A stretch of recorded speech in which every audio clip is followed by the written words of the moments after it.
ഇവിടെയാണ് നമ്മൾ വണ്ടി വെക്കുമ്പോ വണ്ടി പോകുമ്പോഴൊക്കെ അപകടം ഉണ്ടായിട്ട് ഇവിടെ ഈ വണ്ടി ഞങ്ങൾക്ക് നേരെ കുറച്ച് അപകടത്തിന് കുറവുണ്ടെന്നൊക്കെ പറഞ്ഞത്.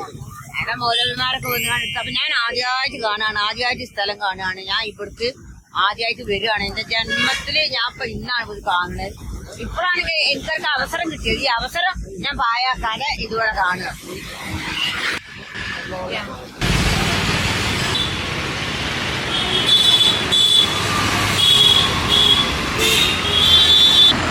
ഞങ്ങളിപ്പോൾ വയനാട്ടിലൊക്കെ കയറി വന്നപ്പോൾ ഞങ്ങൾ വേറെ പുതിയതായിട്ട് ഒരാളെ കണ്ടതാണ്. അപ്പം എനിക്ക് ഈ ചെങ്ങൽക്കെട്ടമാരും മറ്റൊന്നും ഞാൻ അറിയില്ല. ഇതൊക്കെ എനിക്ക് അറിഞ്ഞു തന്നതും പറഞ്ഞു തന്നതൊക്കെ ഒരാളാണ്. സംസാരത്തിന് എന്നോട് കഴിയുന്നുള്ളൂ. ഞാൻ ഈ നാടൊന്നും കണ്ടിട്ടില്ല. ഞാൻ യാത്ര പോകാത്ത ആളാണ്. യാത്രക്ക് ഞെരുക്കുള്ള ബുദ്ധിമുട്ടുള്ള ആളാണ്. ഏതായാലും ഞാൻ ഞെരുങ്ങി പോകുന്ന ഏതെങ്കിലും ഇപ്പം വയനാട് ചേർത്തുമ്പോൾ കയറി പുതിയ ആളെ കണ്ടു. ഞങ്ങൾ സംസാരിക്കുകയാണ്. അപ്പം ഈ സംസാരത്തിലാണ് ഞാൻ ഇപ്പോൾ ചെങ്ങൽക്കിട്ട മരം കണ്ടത്. ചെങ്ങൽക്കിട്ടിലാണ് ആക്സിഡൻ്റ് അങ്ങോട്ടും ഇങ്ങോട്ടും ഉണ്ടാവുമെന്ന് പറഞ്ഞാൽ ആ മരം കണ്ടപ്പം ആ മരത്തിനെ പറ്റിയിട്ടൊന്ന് സംസാരിക്കുകയാണ്. മരം എന്ന് പറഞ്ഞത് എല്ലാവരും പറഞ്ഞ ഒരു മൗലവി ഒന്ന് കുറ്റി ചെങ്ങൽക്കിട്ടാരെയാണ് ഇവിടുന്ന് അപകടം ഇല്ലാതെ ആയതെന്ന് പറഞ്ഞു.